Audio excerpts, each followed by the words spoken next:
Fala, gente boa! Tudo bem ou não? Seguinte, vim para te contar umas histórias bombásticas sobre a política brasileira e até a internacional, mas que tem a ver com o Brasil também. Pois é, vou te contar que o Javier Milei jogou água no chope dos bolsonaristas golpistas que fugiram para a Argentina para não serem presos, mas parece que o plano deles de escapar do Xandão não vai dar certo. Pois é, eles acharam que, como o Milei é um presidente de extrema-direita, ia dar guarida para eles lá na Argentina. Só que não vai funcionar bem assim, eu vou te contar nesse vídeo aqui.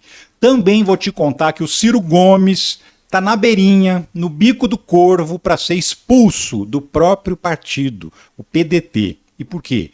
Porque resolveu abraçar candidaturas bolsonaristas no Ceará. Não só Fortaleza, que é o caso mais falado, mas tem outras também, e eu vou te contar isso em detalhes. E também vou te contar que finalmente o Lula tomou uma medida drástica, dura, contra a Venezuela. Pois é, vetou a entrada da Venezuela nos BRICS, que é aí a bola da vez da economia mundial. A Venezuela queria entrar, acho que não vai ser dessa vez. Por quê? Pois é, o motivo eu também te conto nesse vídeo aqui. Vem comigo que eu sou o Ricardo Mello, sou explicador-geral da República, estou aqui para traduzir o politiquês para aquele bom e velho português que todo mundo entende. E ó, já te peço também para sentar o dedo no like, para se inscrever no canal, para ativar o sininho, para ser avisado sempre que tiver vídeo novo. Você sabe que nem assim é garantia que o YouTube vai te avisar, né? Então tem uma outra forma que essa sim é garantida. Entra no nosso grupo de WhatsApp, que lá o conteúdo chega primeiro para quem está no grupo. Aqui na descrição tem um link para você clicar e entrar direto. E aí todo vídeo publicado você vai ser avisado lá. Também te peço, se puder e se quiser, para participar do financiamento coletivo, porque é ele que mantém esse canal no ar e com essa contribuição que eu consigo fazer esse trabalho precarizado, de jornalista precarizado, todos os dias para você. Você pode contribuir sendo membro do canal, aqui embaixo tem um botão, que é o Seja Membro, e aqui em cima tem essa chave Pix, que é a maneira mais usada pelas pessoas que costumam colaborar. Aqui você pode contribuir quando quiser e com quanto você puder. Mas vamos nessa, que eu tenho certeza que você está curioso pelas histórias. Então, começamos pelo Milei jogando água no chope dos bolsonaristas. Você sabe que teve uma galera denunciada, condenada pelo 8 de janeiro, que fugiu para a Argentina. Uma galera que ainda está respondendo o processo e outras que já estão condenadas e já era para estar na cadeia. Alguns que estavam com tornozeleira eletrônica enquanto respondiam o processo, romperam a tornozeleira e fugiram para a Argentina. Foram de carro, foram de ônibus, foram a pé, do jeito que deu. Entraram na Argentina e fizeram um pedido de refúgio, que é o tal do asilo político, porque eles se dizem perseguidos no Brasil. E aí eles tinham certeza que o Javier Milei, que é amigo do Bolsonaro, que é de extrema-direita, o cara vai dar uma guarida pra gente, não vai deixar a gente na mão. Pois bem, olha o que acontece. A Argentina muda a lei após pedido do STF sobre alvos do 8 de janeiro e não dará refúgio a denunciados ou condenados em seus países. A alteração nas regras para a concessão de medida ocorre uma semana depois de ofício ser remetido ao governo Javier Milei, aliado de Jair Bolsonaro. Sim, o que aconteceu? Aconteceu o seguinte, o Javier Milei mudou, por decreto, a legislação de quem tem direito a receber o tal do refúgio, o asilo político na Argentina. E estabeleceu algumas limitações importantes. Entre elas, a pessoa não pode ter sido denunciada no seu país de origem, muito menos condenada pela justiça, também não pode ter participado de crimes graves e de crimes que afrontam os princípios das Nações Unidas. Então, isso afeta diretamente os bolsonaristas que fugiram para lá. Essa outra matéria aqui, ela aborda uma análise que foi feita por advogados que mostram claramente isso. Nova lei de Milei pode ser tiro no pé a refúgio de bolsonaristas do 8 de janeiro. Sim, porque é o seguinte, a reportagem conversou com alguns desses bolsonaristas que estão lá na Argentina e que mantêm contato com jornalistas aqui no Brasil. Eles dizem, não, isso não nos afeta porque nós somos perseguidos políticos, nós não cometemos crimes graves no Brasil. Teve até um que colocou até o advogado dele para falar com a jornalista e o advogado dele confirmou a mesma tese. Só que a reportagem também consultou advogados especialistas em direito internacional independentes, que não são ligados a ninguém. Inclusive um argentino que é especialista nessa lei de imigração e de refúgio e asilados e asilo político para as pessoas que fogem dos seus países para tentar ter uma vida diferente lá na Argentina. E o que esse advogado diz? Que pode sim pegar forte para os bolsonaristas, porque tem alguns detalhes. Os crimes pelos quais eles são acusados ou até condenados são sim considerados crimes graves. Tem crime comum e tem crime de golpe de Estado. Então aí, qual que é o crime comum? Dano ao patrimônio protegido, porque eles quebraram lá os palácios. E aí, esse dano ao patrimônio tem uns agravantes, e eles cometeram esses agravantes, o que torna o crime grave. Por exemplo, o crime de dano, ele é destruir, inutilizar ou deteriorar coisa alheia. A pena é pequena, 1 a 6 meses ou multa. Só que o dano qualificado, que já é grave, ele é o seguinte: se o crime for cometido com violência ou com grave ameaça, e o crime foi cometido com violência, você sabe que policiais que tentaram impedir a invasão foram feridos, foram ameaçados, foram colocados ali contra as próprias viaturas, puseram fogo em viatura da polícia, enfim. E aí também fala com o emprego de substância inflamável ou explosiva. Eles também usaram substância inflamável. Tem até uma imagem famosa de uma viatura pegando fogo, uma viatura de polícia. Outro agravante, contra o patrimônio da União, do Estado, do Distrito Federal, do município, autarquia, empresa pública, concessionária de serviços públicos. No caso, eles provocaram danos contra o patrimônio da União, né? Contra o patrimônio do Palácio do Planalto, do Congresso Nacional e do Supremo Tribunal Federal. Destruíram obras de arte protegidas, tem lá o relógio que foi doado por Dom João VI, e os próprios prédios que são patrimônio tombado e protegido pelo patrimônio histórico. Detonaram com tudo, causaram tudo isso, que são outros agravantes, tem pelo menos 2 agravantes, que é a grave ameaça ou violência e contra o patrimônio da União. Isso tudo torna o crime mais grave. Além disso, eles também cometeram um crime, que é o crime de tentativa de golpe de Estado. E aí é o seguinte, ó, entre os requisitos que a Argentina estabeleceu que não permitem a concessão de refúgio, não ter cometido crimes de guerra contra a paz e a humanidade, não ter cometido crimes comuns graves, que é isso que eu acabei de falar, o dano ao patrimônio grave, porque é qualificado, e não ter participado de atividades que vão contra os princípios das Nações Unidas. Um dos princípios das Nações Unidas é justamente a defesa da democracia. Então, tentar dar um golpe de Estado, destruir a democracia de um país, é considerado um crime contra o princípio das Nações Unidas. E o próprio governo argentino diz que se o sujeito já foi condenado no país dele ou responde ainda o processo por esse tipo de crime, ele não vai ter direito a receber o refúgio e vai ter que ser extraditado da Argentina. Mais de 180 brasileiros pediram refúgio na Argentina, que ainda não bate o martelo sobre foragidos. Isso só esse ano, tá? 180 brasileiros só esse ano. São 63 brasileiros que estão foragidos do Brasil, que tem mandado de extradição contra eles, mas eles também pediram refúgio para o familiar, para a esposa, para o filho. Então, somando todo mundo, são 180 pedidos de refúgio ao todo. Certamente serão negados, né? Pode até não ser negado para a esposa, para o filho, porque não foram eles que cometeram o crime, mas para o próprio cidadão que cometeu o crime, que estava lá no 8 de janeiro quebrando tudo e achando que ia dar um golpe de Estado, que ia implantar uma ditadura no Brasil com apoio do Exército, esse aí dançou, não vai ter refúgio. E não vai ter refúgio porque a Argentina não vai dar. A Embaixada Argentina recebe pedidos para extraditar presos do 8 de janeiro. O Supremo Tribunal Federal já encaminhou para a Argentina a ordem do Alexandre de Moraes para extraditar esses brasileiros que estão lá foragidos. Todos eles têm pedido de refúgio. Durante o período em que está em vigor o pedido, que ainda não foi julgado, eles não podem ser presos e extraditados. Só que existe a Comissão Nacional dos Refugiados, que é quem faz a análise desses pedidos de refúgio e dá a resposta. Uma vez a resposta tendo sido dada, definiu se o cara vai ser refugiado ou não, está resolvida a situação jurídica dele. Se ele não for refugiado, ele é preso e é extraditado para o país de origem, nesse caso específico, para o Brasil. O governo Milei nega pacto com Bolsonaro por foragidos do 8 de janeiro. Essa notícia não é nova, já tem um tempo, lá 19 de junho de 2024, o porta-voz do governo argentino deu uma entrevista coletiva e falou: nós seguimos a lei, aquilo que a justiça determinar, nós vamos obedecer, não tem pacto com ninguém, se tiver que extraditar, vamos extraditar. E parece que é exatamente esse o caso que vai acontecer com esses bolsonaristas. Então, fugiram para a Argentina, achando que ia encontrar um país amigo, que ia acolhê-los de braços abertos contra a ditadura do Xandão, e dançaram. Daqui a pouco a gente vai estar tendo notícia desse pessoal chegando aqui de algema nos aviões da Polícia Federal e indo direto para Papuda, que é o lugar deles. Pois é, e fica com um barulho desse. Mas ó, tem mais notícia, tá? Ciro Gomes agora. PDT pode expulsar Ciro Gomes após as eleições. Em meio à discussão de federações e fusões para 2026, a ala do PDT considera que Ciro já não cabe mais no partido. Sim, detalhe, essa ala do PDT é a ala majoritária, é a maior parte do PDT que já entendeu que o Ciro Gomes não cabe lá mais. Por quê? Porque o Ciro Gomes deixou de ser um sujeito de esquerda e o PDT ainda se considera um partido de esquerda, um partido trabalhista, um partido fundado por Leonel Brizola, que deve estar se revirando no túmulo com as coisas que o Ciro Gomes está fazendo.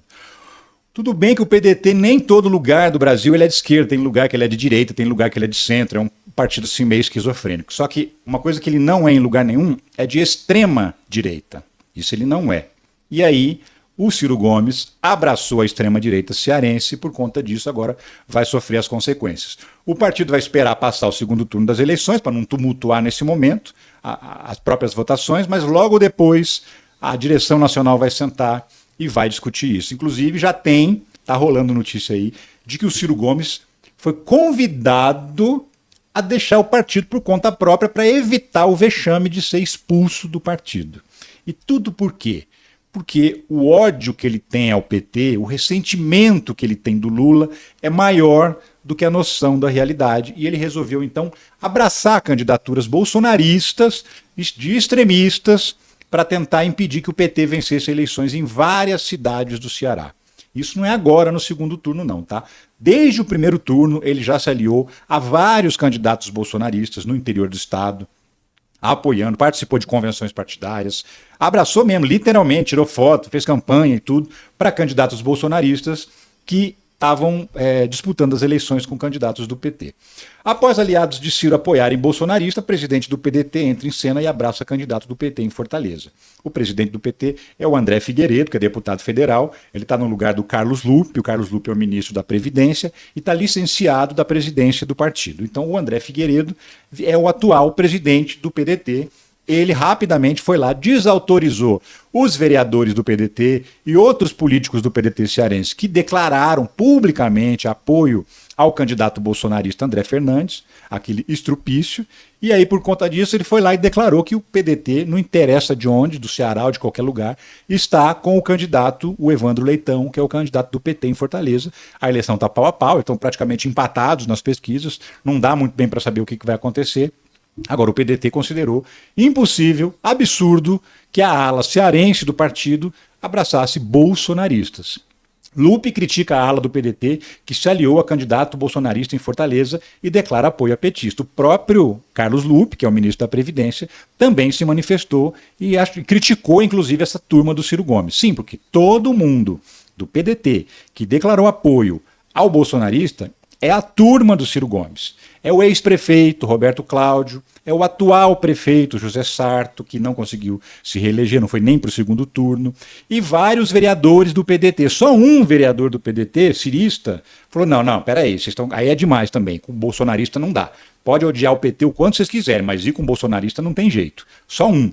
Todos os outros declararam, gravaram um vídeo para as redes sociais, estão participando das atividades de campanha do candidato bolsonarista em Fortaleza. E por conta disso, eles têm sido criticados, inclusive dentro do partido, não só pelo presidente e pelo presidente licenciado, mas também por integrantes comuns do PDT. Juventude do PDT repudia apoio a André. Trabalhista não vota em bolsonarista. A juventude do PDT, o grupo que representa a juventude do PDT, falou, peraí, vocês estão exagerando aí nesse ódio ao PT. Uma coisa é você odiar o partido, mas ele é democrático, pelo menos. Outra coisa é você abraçar um bolsonarista que não é democrático, que é um extremista político. Aí o Ciro Gomes não gostou da crítica.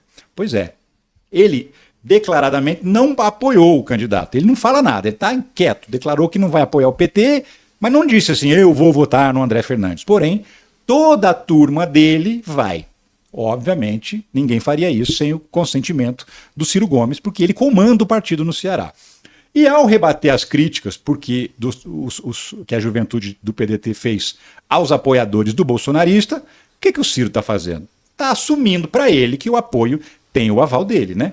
Ciro rebate críticas a pedetistas que apoiam Fernandes e diz que o pior seria premiar PT. Ou seja, para ele, eleger um extremista de direita, eleger um cara que fala que dane-se para o feminicídio, eleger um cara que fazia piada racista nas redes sociais, piada nazista nas redes sociais, esse sujeito é menos pior para ele do que eleger um candidato do PT, que é pelo menos um candidato democrático.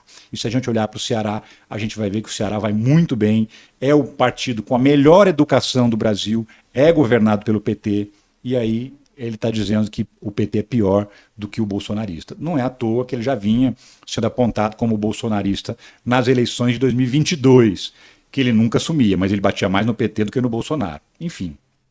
Ciro Gomes se aproxima de nomes ligados ao bolsonarismo durante convenções no Ceará. Aquilo que eu falei, já no primeiro turno, ele vinha flertando e namorando mesmo oficialmente com bolsonaristas. Ele participou de diversas convenções partidárias em várias cidades pelo interior do Ceará, declarando apoio a candidatos bolsonaristas. Candidatos do PL, do União Brasil, que são bolsonaristas, apesar de estarem no União Brasil, são bolsonaristas declarados. Ciro Gomes abraçou, assumiu de vez o seu lado bolsonarista, né? Inclusive, olha só essa situação aqui. Apoiado por Ciro, bolsonarista lidera contra aliado de Lula no Ceará. Essa aqui é a eleição na cidade do Crato, que é uma das cidades mais importantes do Ceará depois de Fortaleza. Tem até uma região metropolitana, que é a região metropolitana do Crato, uma cidade grande e importante. Pesquisa eleitoral foi divulgada pelo Instituto Paraná Pesquisas, isso no primeiro turno. Essa matéria aí é de 30 de setembro, antes da votação no primeiro turno. Resultado, Ciro Gomes perdeu. Eleições 2024, André Barreto, do PT, é eleito prefeito do Crato no primeiro turno. Sim, o Ciro Gomes, além de abraçar bolsonaristas, ainda foi enormemente derrotado no Ceará. Para você ter uma ideia, o PDT tinha mais de 60 prefeituras, caiu para 5 prefeituras no estado inteiro. E o PT e o PSB ficou com uma parte dos ciristas que romperam com o Ciro quando ele virou bolsonarista. E aí eles foram para o PSB junto com o irmão dele, o Cid Gomes. O PSB foi o partido que mais elegeu prefeitos no Ceará, ou seja, a ala que não concordou com o Ciro Gomes foi a ala que mais elegeu prefeitos, e o PT ficou em segundo lugar em número de prefeituras eleitas agora no primeiro turno. Então Ciro Gomes foi derrotado mais uma vez, demonstrou mais uma vez que o ressentimento dele parece que não tem fim, só que dessa vez, aparentemente, vai ter uma consequência. E que consequência é essa? Vai ficar sem o partido. O PDT está cogitando fazer fusões para poder ultrapassar a cláusula de barreira. O partido tem que ter um tamanho mínimo para continuar existindo. A legislação eleitoral diz isso. E ele deve fazer uma fusão possivelmente com o PSB, que é o partido do Geraldo Alckmin, e o partido do Cid Gomes, o irmão do Ciro, e o PDT do Ciro Gomes vai botar ele para fora, vai ficar na chuva. Então, já foi convidado a se retirar, e se não se retirar, vai ser expulso logo depois das eleições. Que triste fim esse do Ciro Gomes, né? E mudando de assunto, o Lula resolveu tomar medidas contra a Venezuela, medidas duras, pela primeira vez, medidas drásticas, que realmente significam um rompimento com a Venezuela. Brasil veta Venezuela e Nicarágua nos BRICS após desavenças com Lula. Maduro vai de surpresa à cúpula. O que acontece? Os BRICS, você sabe, né? É um grupo de países que é a bola da vez da economia mundial. Quando ele foi fundado por Brasil, Rússia, Índia, China e África do Sul. Por isso o nome BRICS, né? É a sigla de cada um dos países. África do Sul, no caso, é South Africa, né? Que é em inglês, por isso o S no final. E depois ele ganhou outros membros. Hoje, quase metade da economia mundial já está nos BRICS. Mais da metade da população mundial faz parte dos países integrantes dos BRICS. Todo mundo quer entrar nos BRICS. E aí, 33 países se candidataram a virar parceiros dos BRICS. E aí eles têm que ser aprovados no encontro que está acontecendo lá na Rússia. O Lula até ia, acabou tendo que cancelar a viagem por conta do tombo que ele levou no banheiro, mas participou por videoconferência e mandou o embaixador, lá o ministro das Relações Exteriores, o Mauro Vieira, representando o governo brasileiro. Chegando lá, quais os candidatos assim que foram vetados? A Venezuela era candidata a entrar, inclusive houve uma votação entre diversos países dos BRICS, e a Venezuela foi uma das mais votadas para entrar nos BRICS. Mas o Lula, por ordem direta do Lula, a delegação brasileira apresentou o veto à entrada da Venezuela nesse grupo de parceiros dos BRICS e a Nicarágua também. 2 ditaduras de esquerda. O Lula resolveu romper com essas 2 ditaduras de esquerda, pelo que são ditaduras. E ditadura nenhuma é boa, nem de esquerda, nem de direita. O Ortega, o Daniel Ortega, lá da Nicarágua, já tinha rompido com Lula, já expulsou o embaixador brasileiro, o Brasil expulsou o embaixador da Nicarágua. Por quê? Porque ele persegue padres católicos lá. O Lula tentou interceder mais de uma vez para ele não ficar prendendo os caras, porque ele prende os padres católicos. O Ortega não quis conversa com Lula e resolveu romper com o Brasil rompeu com a Nicarágua também. E a Venezuela, depois da eleição, que a gente sabe que foi fraudada, está claríssimo, né?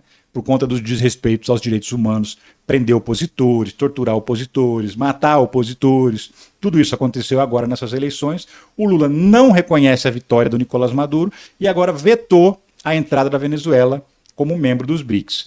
Tem um ex-embaixador brasileiro que faz essa análise aqui, ó. Se Lula negar a entrada da Venezuela nos BRICS, romperá relações com Maduro, diz Rubens Barbosa. O Rubens Barbosa é o ex-embaixador que está falando. É uma medida drástica que vai representar o rompimento das relações entre Brasil e Venezuela.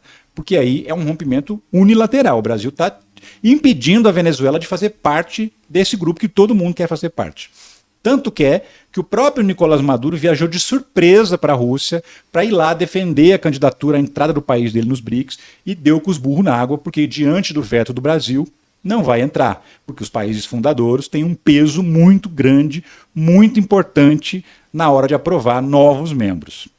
Com o veto do Brasil, Venezuela fica fora de lista dos BRICS. O que acontece? Havia uma lista de 33 países interessados em entrar, eles seriam avaliados, há uma votação. E aí, os partidos que tiverem uma votação mais alta vão ser incorporados a esse grupo de países parceiros dos BRICS. A Venezuela ficou fora da lista. Eram 13 países na lista, desses 32, a Venezuela estava incluída, agora são só 12, porque a Venezuela foi retirada da lista diante do veto do Brasil, que tomou essa medida contra o Nicolás Maduro. A Daniela Lima, da Globo News e do G1, está dizendo o seguinte: nem a Rússia se levantou pela Venezuela entre parceiros do BRICS ante a restrição do Lula. Sim, o Vladimir Putin era o maior entusiasta da entrada da Venezuela no BRICS. Ele e a China. Só que ele e a China, em respeito à posição do Brasil, nem ratearam, nem falaram nada. Diante do veto do Brasil, o que eles fizeram? Tiraram a Venezuela e a Nicarágua da lista dos países que podem entrar nos BRICS. E o Nicolás Maduro perdeu a viagem, não vai entrar nos BRICS por conta do veto do Lula. Então é uma posição firme, forte, que demorou a vir, mas ainda era tempo e agora veio. A Venezuela não vai entrar nos BRICS porque o Lula não permitiu, determinou pessoalmente que a delegação brasileira apresentasse o veto e os países fundadores, os países mais importantes dos BRICS, respeitaram o veto do Brasil, tiraram a Venezuela da lista de países que poderiam entrar, mas não vai entrar mais. Pois é, Nicolás Maduro resolveu apelar, dar o golpe de Estado para poder permanecer no poder e agora vai pagar o preço disso. Ah, mas os BRICS têm ditaduras também. É verdade, o BRICS tem ditaduras, mas nenhuma ditadura sul-americana. Os países sul-americanos têm tradição democrática, desde que rompeu com as ditaduras, as diversas ditaduras que existiram aqui na América Latina, os países passaram a ter tradição democrática, e é isso, contra isso o Lula não vai transigir, por isso vetou a Venezuela e vetou a Nicarágua. Os outros países que são ditaduras, a China, a Rússia, a Arábia Saudita, o Irã, aí é para lá, é coisa do Oriente, só tem parceria comercial com o Brasil. É uma situação delicada, porque o Brasil é democrático, mas tem relações com ditaduras, sempre teve, inclusive, não é o Lula. O Bolsonaro tinha, o Temer tinha, a Dilma tinha, o Fernando Henrique tinha, o Lula no primeiro e segundo mandato tinha, o Collor tinha, o Itamar tinha, todo mundo sempre teve relações comerciais com essas ditaduras. Sempre vendeu carne para os países árabes, sempre vendeu proteínas de soja, por exemplo, vendeu soja para a China, sempre comprou fertilizante da Rússia e também exportou produtos para eles. As parcerias comerciais sempre existiram entre o Brasil e esses países que são ditaduras. Agora, outra coisa completamente diferente seria permitir a implantação e o fortalecimento de ditaduras aqui na América do Sul e na América Latina. Aí não dá, foi um pouco demais. Aqui não. E não vão entrar. É isso, gente. Eu fico por aqui, mas eu volto a qualquer momento com outro vídeo para falar sobre a política nacional e internacional. Um abraço para você e tchau.